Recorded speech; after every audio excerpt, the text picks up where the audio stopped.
I think the challenge that I had was this injury to the psoas was so deep inside me.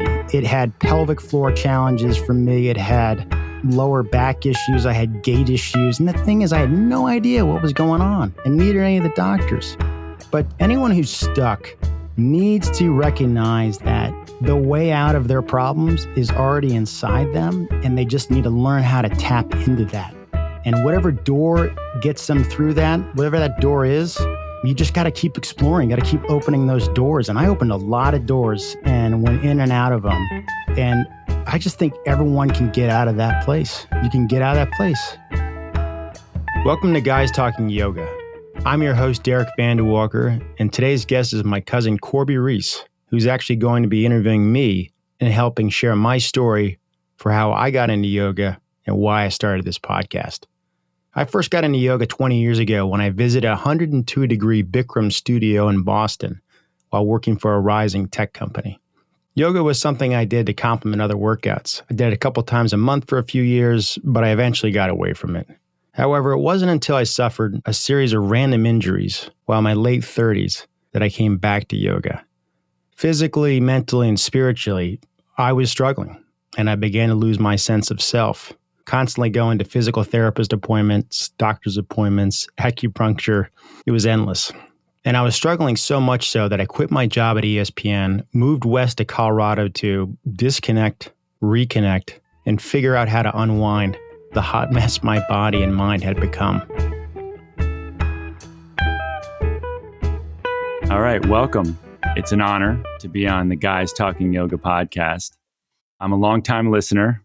But one thing that's really come through for me as I've listened to all these episodes is this desire to hear more about Derek's story. This project is so exciting.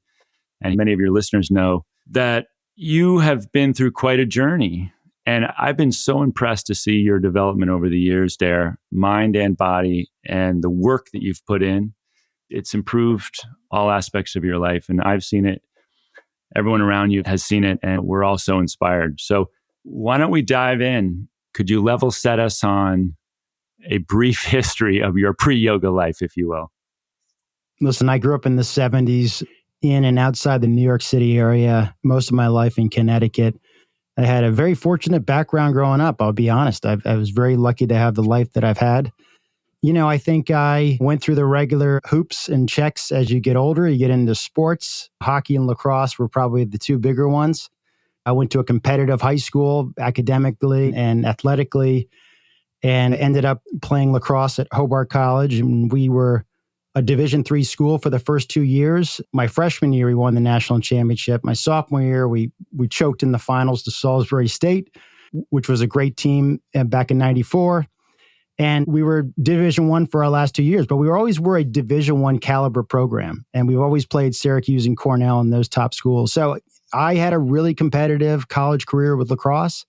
I ended up playing club lacrosse all over the country with some top players and programs, and I really loved the game. Along the way, I always kept in touch with hockey, and I love playing men's pickup hockey, and I've been doing that for years. I got into teaching not long after college at the Avon Old Farm School in Connecticut. Absolutely loved it. It was a fantastic experience. And I've had a great professional career. I've worked in media and advertising and technology.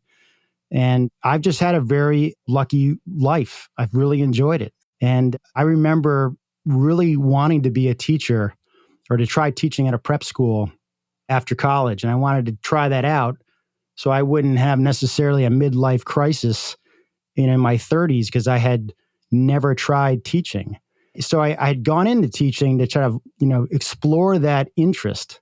And after I kind of satiated that interest, I said, okay, I'm going to go do some other things and I can always come back into teaching. Well, right when my corporate career seemed like it was going great, I had a major setback with my body. And the point I'm making is that you can always make grand plans to try to avoid suffering in life. You just do all the right things. And all of a sudden, out of the blue, something happens and it just shifts your world. And for me, without getting too far into all the details and going down that rabbit hole explaining it, but I had a unique back and hip injury that was sort of self-inflicted and also sort of a calf injury on the same time. And it all was sort of related to overstretching. You talked about your athletic career, which I thought was important to set this up. I think of you as a very elite college athlete, certainly achieving heights greater than any of us cousins did in the college sport arena. But you continued your athletics. I know you do men's hockey and things like that beyond college. Am I right about that? Yeah, I mean, I continue to play club level lacrosse after college. I don't play in lacrosse anymore at this point, although I have a couple of good buddies who want me to join the 50 and over group at Lake Placid next summer. But lacrosse I've given up because it's too hard on the body. But hockey I still play. I still play every Saturday in hockey, great pickup league. I do an annual pond hockey gathering with a bunch of guys. But I think I've realized that there's certain things that I don't do anymore. Before you got into yoga, did you do any sort of body maintenance, taking care of your body, stretching, or did you not really think about that? I always did a little stretching, but it was usually after I've warmed up. And a lot of my later injuries were because I wasn't aware of my body. I didn't realize that I hadn't learned how to understand, what's the right amount of stretch or whatever you're doing, your body needs. But to answer your question, listen, I liked lifting weights, running, a little bit biking. I was active, but I never was into things like yoga. I did stretching when I was warm. I had my perfunctory stretch before the hockey skate or for lacrosse or afterwards. But I don't think I had a clue about the stuff that I've learned over the last 10 years. And so when you started having injury problems, do you think those were all physical or was there a mental element to it? Well, I think it's interesting. It's so hand in hand. I think tension builds in the body because of just stress and worry. And I think when you have any kind of trauma, whether it's something acute or whether it's something that's just chronic over time, I think your body begins to tighten up and get tighter. And when your body is tight, when your nervous system is sort of kind of hypervigilant, I think you're very prone to injury. I think you're prone to injury and not paying attention to what you're doing. And that could be misstepping off a icy sidewalk, or that could be not paying attention to the fact that the stretch you're doing is just a bit too much, or whatever it is. Or I mean, literally, how many guys do we know have tweaked their back grabbing a fork in the back of the dishwasher or picking something up, picking up a 2-year-old? Like, it's the most unexpected moments that you actually end up hurting your body. But I do think it becomes somewhat psychosomatic in the fact that your tension and stress manifests in the body in a certain way. And I think when you have an actual acute injury, and I had a couple of them at the same time, which was further complicating, I think that injury starts to manifest in ways where it gets trapped in the mind.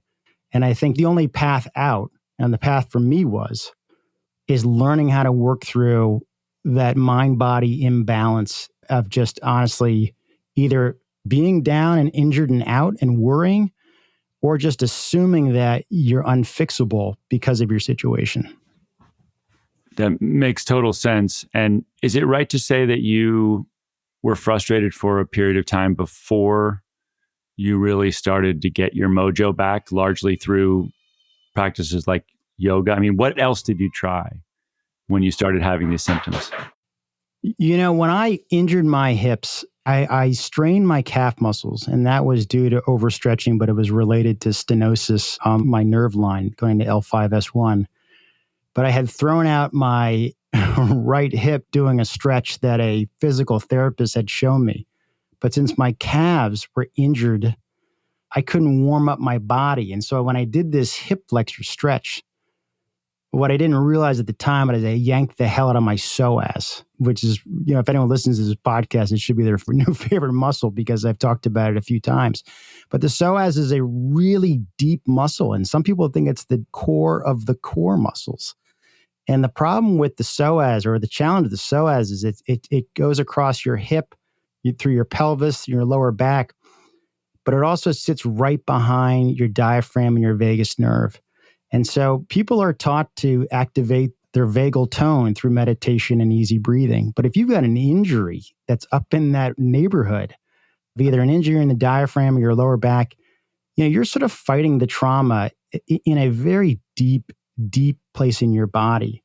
So to answer your question, I was in a majorly screwed up place physically for at least a year or two, really in a real bad spot. And I think I did what a lot of people try to do, which is physical therapists, acupuncture, massage therapy. And I think the problem was that neither myself nor my doctors really knew what I had injured in my body.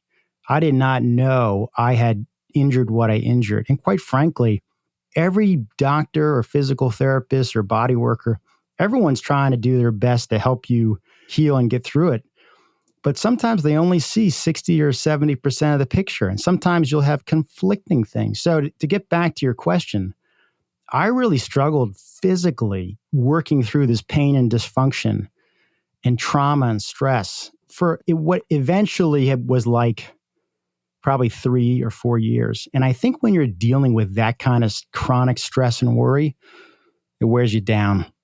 I got very depressed. And I think when you get into that depressed place and you're super anxious and just consumed with your injuries, I think you lose a little sense of yourself. You start to kind of fade off from perhaps the person you were or thought you were or knew yourself to be. And for me, it was a long arc back. I just realized I'm going to be broke and miserable when I'm 60 by just depending on physical therapists and PTs to constantly tell me what I need to be doing or work in my body. I had to figure out a way to take care of myself. And for me, yoga seemed to be the most logical place to start exploring. First of all, let me just back up a second. Thank you for sharing that. That was very personal and really, I think, helpful to everybody. Before you talk about yoga, what advice would you have for someone who might be going through a period like that now? Because you have really emerged so much better off. And I know you would say, better than before kind of thing because of the work you've done. If someone's going through that kind of a experience right now, what advice would you have for them? Because you've been there and it was not a short period of time. It was a long period of time. It was not a short period of time. And pretty soon, as time progresses and you stay in that gutter, in that trough, I think you start to identify yourself as being that wounded, stuck person. And I think whether it's real or not, I think you start to assume others see you in that way. And then I think people start to lose their sense of self. So I think the first thing is that, there's a great quote by Joseph Campbell, and I've hit this a few times in the podcast. And I just find Joseph Campbell's work on the hero's journey being just absolutely fascinating, both because it's just taps into mythology, but also its Jungian kind of approach to things. But he has this quote, he says, "The way out is the way in." And what I believe Joseph Campbell meant by that, which was the way out of your dilemma is already within you. And, for some people, that's probably going to look like traditional psychotherapy. For other people, that might be digging into religion. Others maybe more of mindfulness or Buddhism. I think the challenge that I had was this injury to the psoas was so deep inside me. It had pelvic floor challenges for me. It had lower back issues. I had gait issues. And the thing is, I had no idea what was going on, and neither any of the doctors. But to your point of your question, I think anyone who's stuck needs to recognize that the way out of their problems is already inside them, and they just need to learn how to tap into that.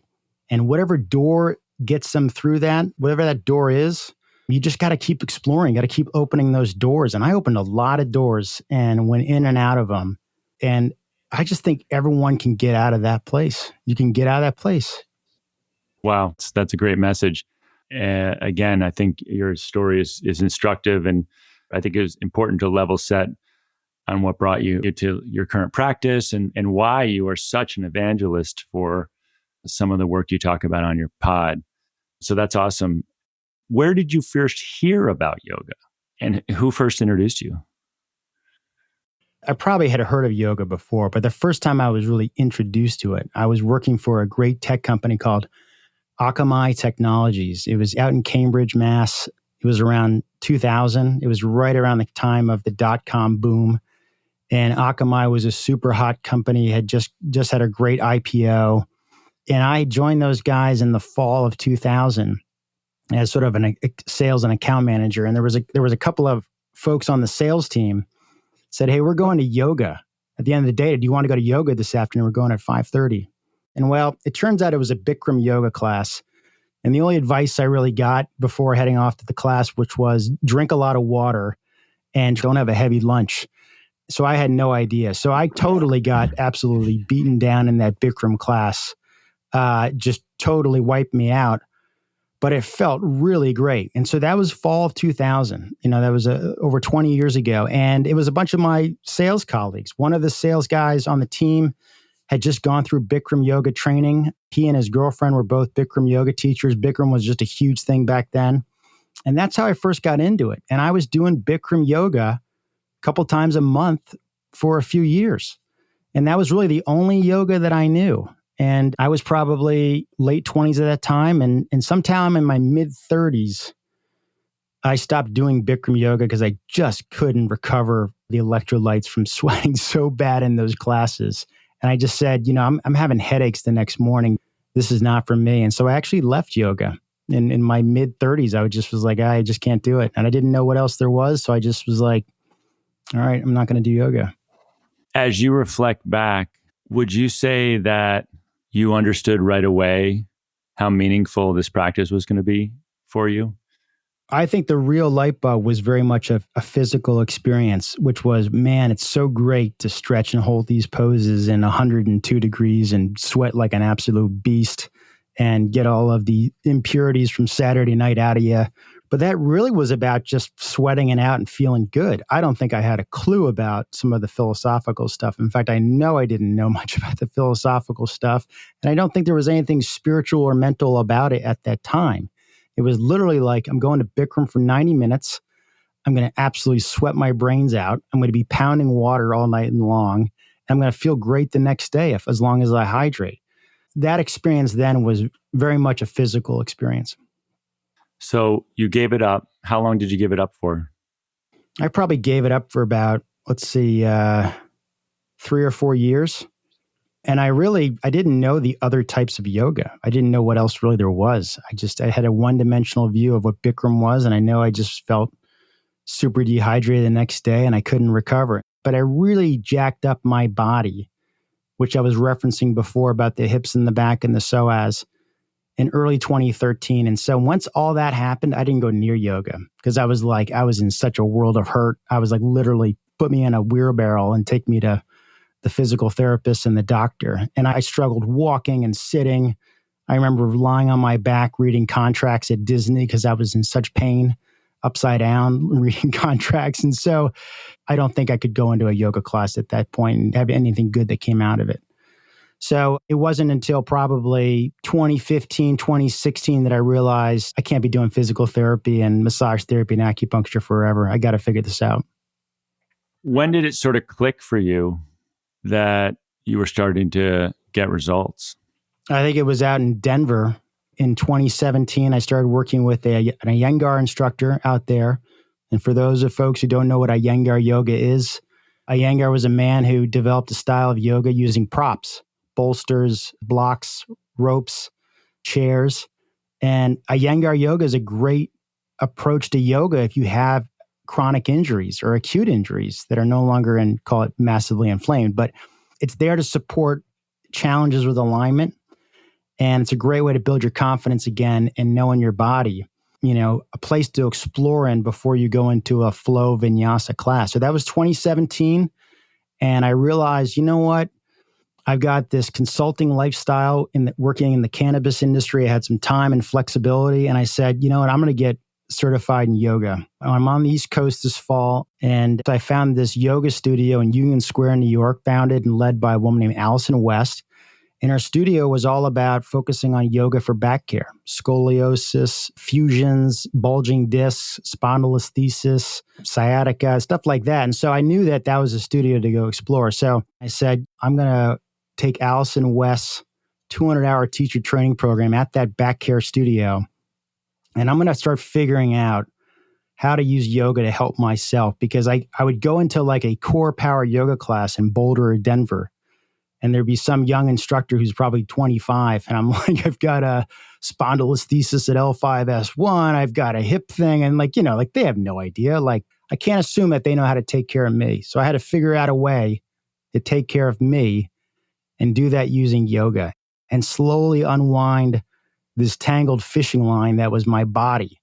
And so you sort of like just put the fishing rod down, enjoy being in the canoe, and just take your time with it. And that's kind of the approach I had when I went into Allison's yoga teacher training program. I was like, I'm just going to slowly start trying to figure out how to use yoga to help myself without making this worse. You mentioned Bikram and Iyengar and a couple different styles of yoga. What advice do you have for people who may be starting out or maybe don't understand all the different styles? It can get confusing, right? Try as many as you can, or try them until you find one you like, or how would you advise people to sort of sort out the different philosophies? Yeah, if you're somebody who has some injuries or you're a bit anxious about injuring your body more, I would go find a really good Iyengar yoga instructor. And you could probably Google or use Yelp and find somebody who's in the metro area. They're probably not out in the suburbs and they're probably not out in rural markets, but Iyengar yoga is a great place to explore if you've got injuries and you just don't want to hurt yourself, right? Or you can go to your typical yoga studio. You can ask them if they've got a slow flow, sort of vinyasa style yoga class or a class that's focused on alignment. And I think the biggest thing with beginners in classes is in studios is like, you just got to find the right teacher and class and style that works for you. And it's never going to be perfect.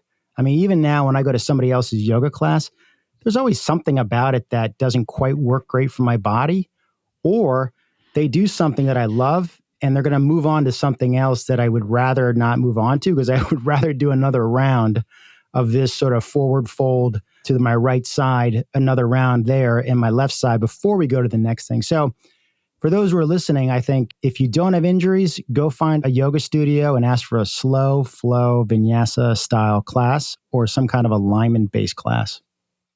I have not tried Iyengar, so you're inspiring me to go check it out. I've mainly done vinyasa and a little bit of Bikram.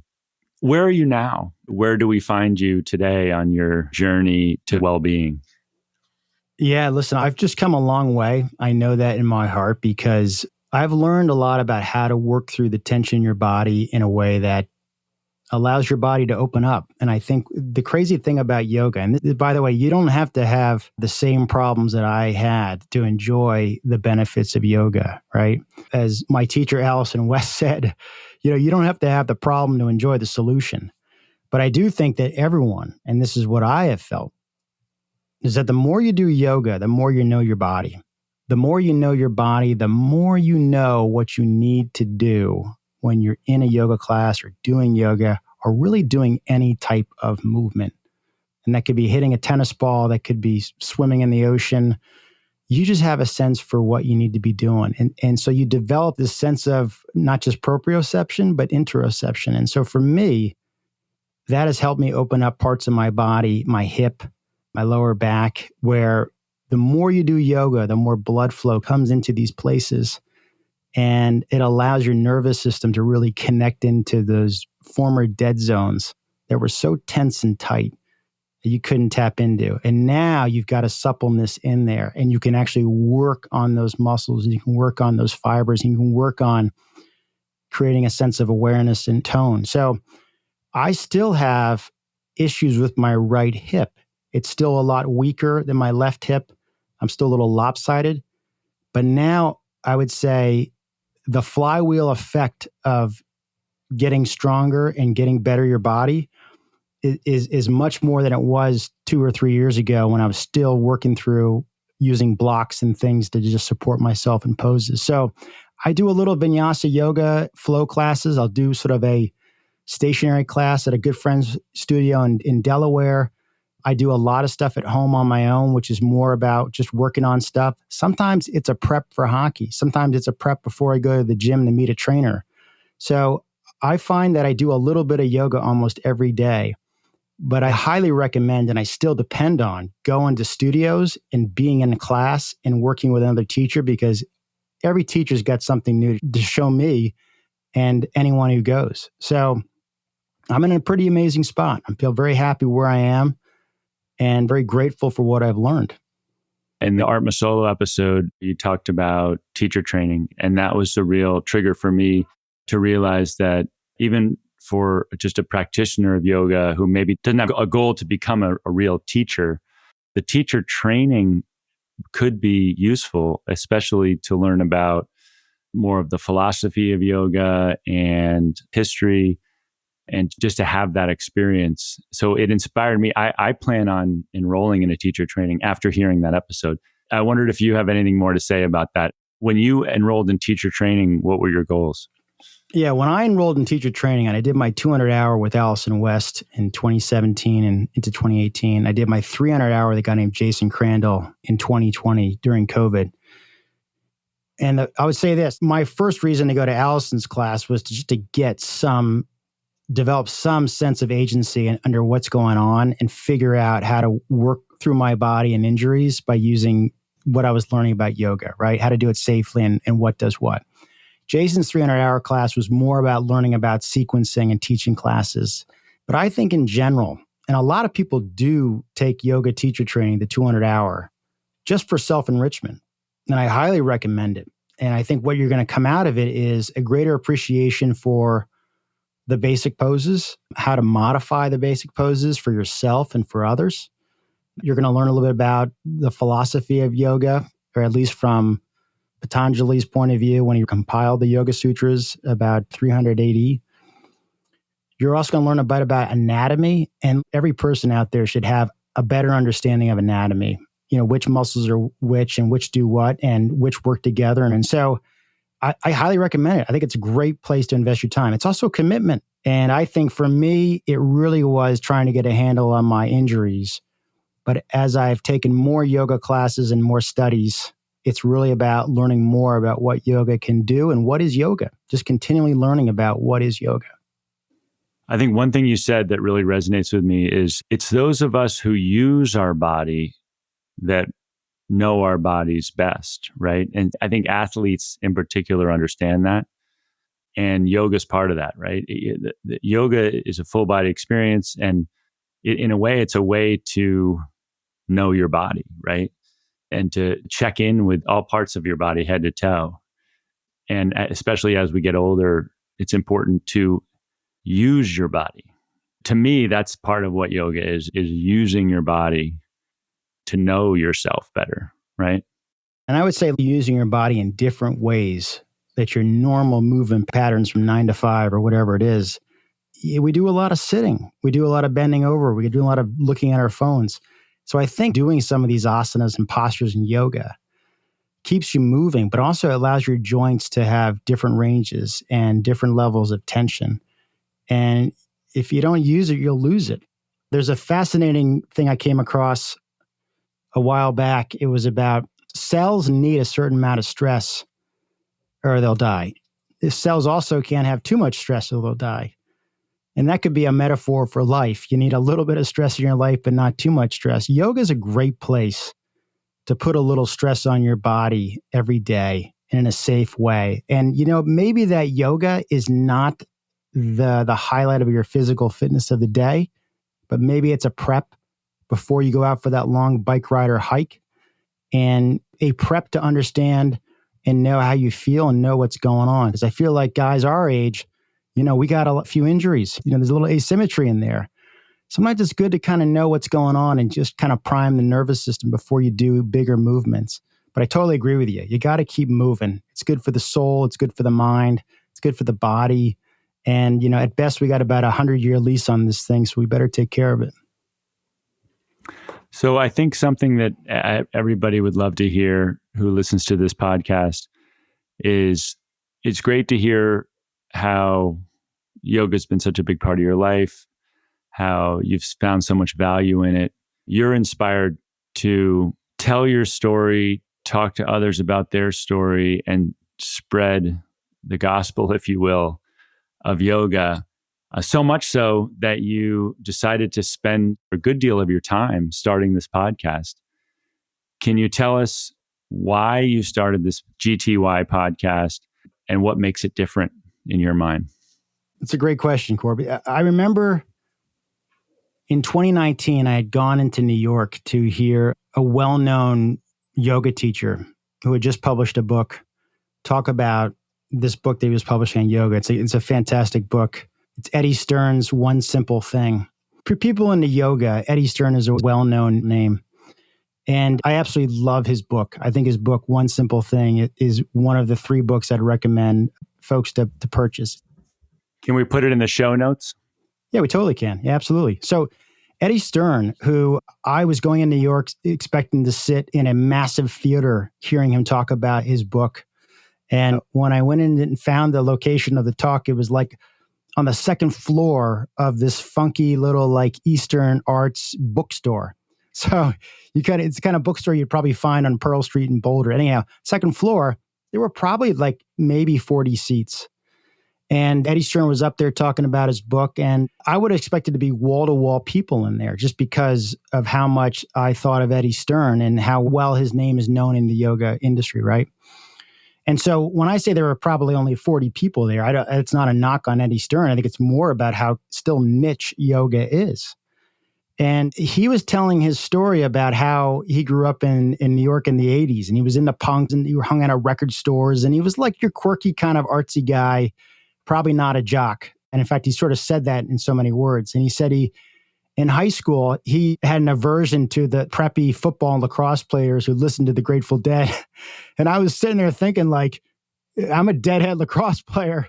I guess I was the person that he thought was a dickhead back in high school. So what I recognized were 2 things. One, that the yoga is still very small. It's still very a niche kind of industry. A lot of people do yoga here and there, but like as an industry, as a place of being and all the things that I appreciate it still feels very small, right? So that's number one. The second thing was I was the only deadhead lacrosse player sitting in this room. In fact, I was the only guy who looked like me in the room. There was nobody who looked like they grew up in Connecticut and played lacrosse in high school and in college. And that was merely an observation. And so I thought, where are all the guys like me? Why aren't they into this stuff? Why aren't they doing this stuff? And so I was thinking about ways, how do you get guys to consider yoga? How do you get them into yoga? And the thought struck me that, guys don't do well when you tell them they have to do something. And if something's not sort of thought as being masculine or cool, most guys are not going to even consider it. But they will consider it when they see other guys who they admire or look up to, when they start doing something that didn't seem as cool. And you think about, I remember when the bro hug wasn't much of a thing years ago. And then all of a sudden, everyone's doing the bro hug. Like the handshake, it literally disappears. There's always somebody who has the balls and the guts to like do something. And then a couple of guys go, oh, he does that? He drives an electric car? It's kind of cool. So they start to slowly get into it. Like, sure, Brazilian Jiu-Jitsu, a lot of tough guys do. And so people want to be tough guys. So they also check out Brazilian Jiu-Jitsu, which looks awesome. But anyhow, so I had this feeling of how do you foster the awareness for yoga with men? And doing a podcast was not something that I thought that I really wanted to do. I did not have a desire to hear the sound of my own voice. I did not necessarily want to put myself out there in that way. But I was like, who else is doing this? Who else is trying to make an effort of sharing the stories of other guys to get them to pay attention? And that's what this is all about. It's short form. For the most part, 30, 40-minute conversations with guys, asking them to tell their story for how and where and when in their life they got into yoga, who helped them get to it, how it's helped them in their life, mentally, physically, spiritually, vocationally, and what is the advice they would give other men. And by the way, the podcast, we have had a woman before. We had an awesome woman named Chelsea Duke who came in early in the show and interviewed her about how she works with athletes at the University of Oregon. But really the show is about sharing guys' stories. So other guys say, you know what, I have back pain, or my career's hit the skids, or I'm finding stress, or whatever it is. I want to share those pain points and those opportunities and those successes so other guys consider yoga. How has it gone? And has it exceeded your expectations? Tell us about what you've learned. This has become a real passion project. It's a lot of time and effort in getting this thing off the ground. I think in the beginning, it was really about just getting out there and doing it and being like, is this even worth doing? Like, is this ridiculous or what? So I think getting it started was the hardest part.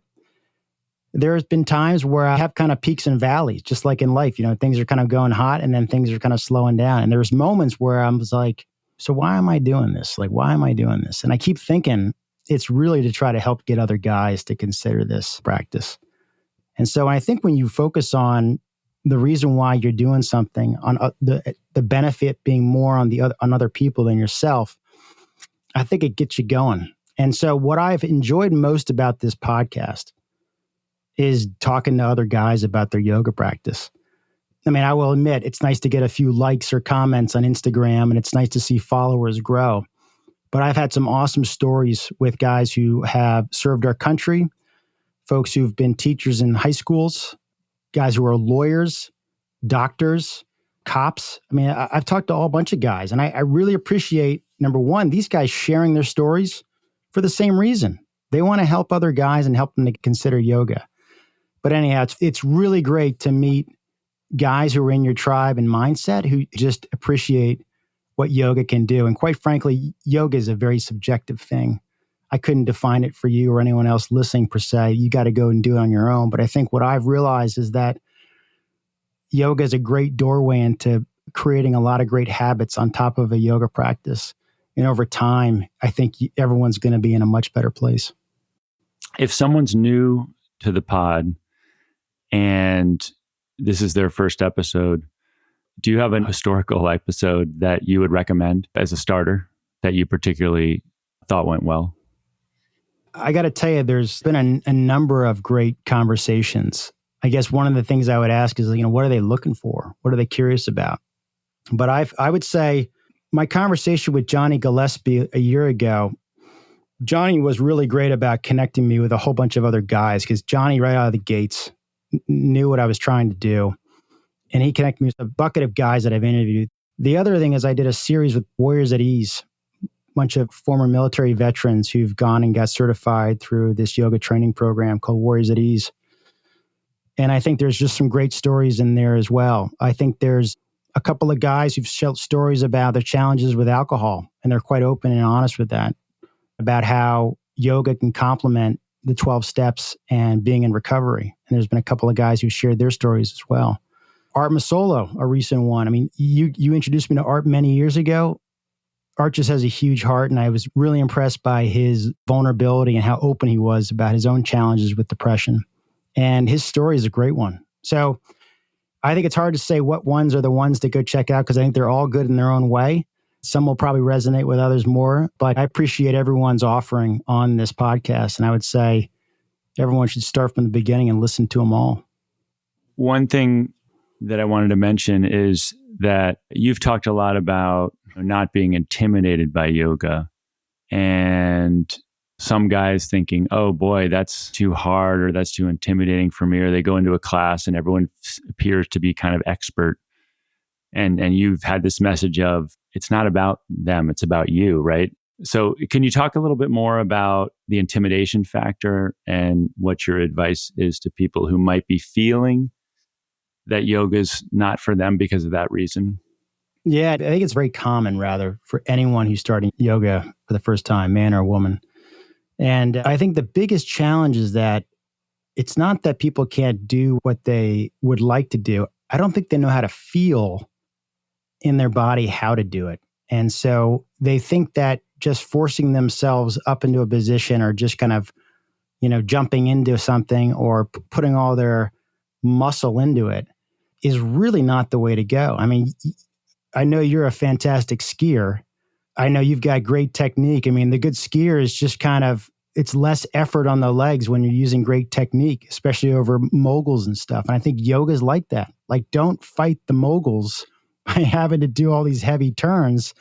Learn how to ride those moguls and shapes and be able to use your edges. So with yoga, I think it's a matter of finding your edge and playing with your edge. And if somebody's doing a pose and they're new into yoga and they feel like they have no idea where their edge is, that's okay, because you're going to find it eventually. It's kind of like waking up in a dark room where you don't know where you are. You're going to find the light switch eventually and you realize it. And I think, sure, handstands and headstand and all those great hero peacock poses, they look great, but really the opportunity is really playing in a simple warrior 1 or warrior 2, or even a down dog, and just like paying attention to what you feel.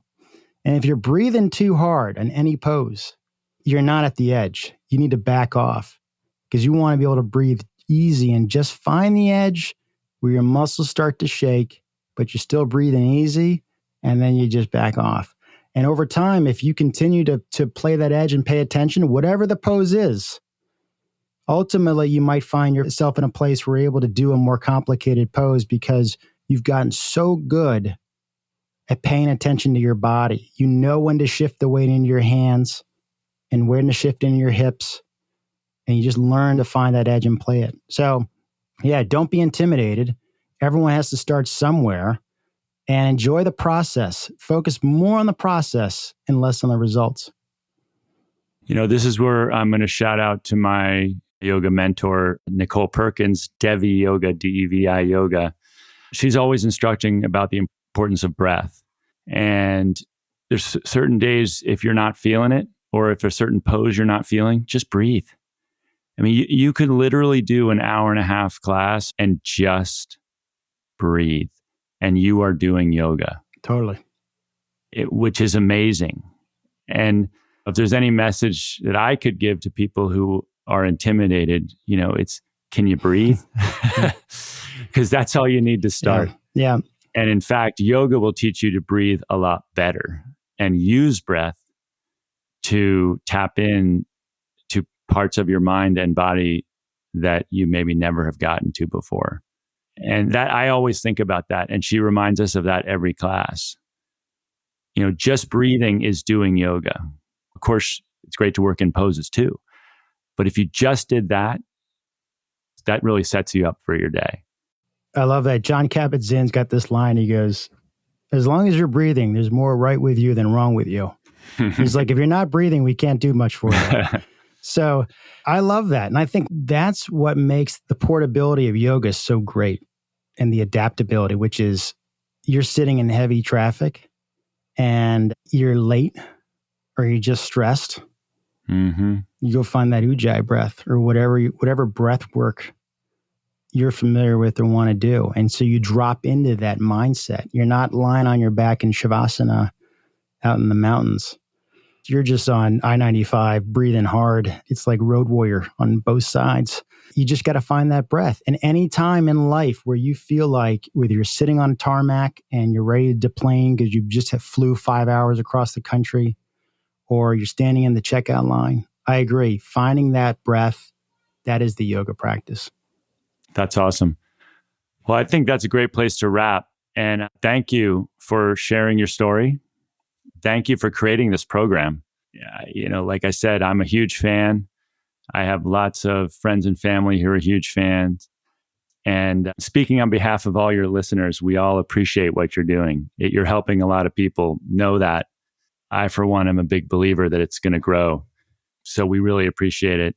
Yeah, Corb, listen, thank you for doing this. I appreciate the support you've had along the way in my own journey. I know you have your own practice and your own spiritual path, which is awesome. Just thank you again for wanting to help me share my story. It was my pleasure and my honor to be a little part of it, Dare. I appreciate it. Thank you, brother. Love you. Thank you, cuz. Love you too. Namaste. So one of the things I've come to appreciate most about my experience with yoga is how much you can learn from exploring this practice. Now, I won't lay it out here for you now, but I'll share this. There's a lot more beyond the impression of what you may consider yoga to be, and you won't truly know until you start exploring. And lastly, I never imagined it would take me this long to get where I am, but I am grateful for how my challenges over the past decade has introduced me to so many great people and taught me so many things, and most importantly, how it's brought me back to yoga and the idea for this podcast. Consider subscribing to this podcast and check us out on Instagram at GTY Podcast.